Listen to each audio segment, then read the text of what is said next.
Power star Pawan Kalyan పక్కన కనీసం ఒక్కసారైనా నటించాలని ప్రతి హీరోయిన్ కోరిక. అయితే కొందరికి కెరీర్ స్టార్టింగ్ లోనే ఆ భాగ్యం దక్కగా మరికొందరికి ఏళ్లు గడుస్తున్నా వారిపై పవన్ కనికరం చూపడం లేదు. ఆ జాబితాలో సౌత్ టాప్ హీరోయిన్ నయనతార కూడా ఉంది. ఇండస్ట్రీకి వచ్చి పుష్కర కాలం గడుస్తున్నా నయన్ కు ఇంతవరకు పవన్ పక్కన నటించే ఛాన్స్ రాలేదు. తాజాగా స్టార్ ప్రొడ్యూసర్ ఏఎం రత్నం ఈ జంటను కలిపేందుకు రెడీ అయ్యాడు. సూర్య మూవీస్ బ్యానర్ పై నీసన్ దర్శకత్వంలో పవన్ నటించబోయే సినిమాలో నయనే హీరోయిన్ గా తీసుకోవాలని ఫిక్స్ అయ్యారట.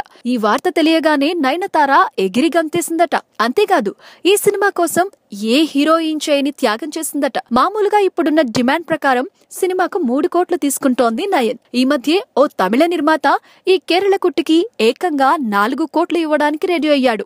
అయితే ఇలాంటి పరిస్థితిలో కేవలం పవన్ తో సినిమా చేయాలని 3 కోట్లు వదులుకొని 1.5 కోటి రెమ్యూనరేషన్ కే నటిస్తోంది నయన్. ఇదే కనుక నిజమైతే నయనతార చాలా గ్రేట్.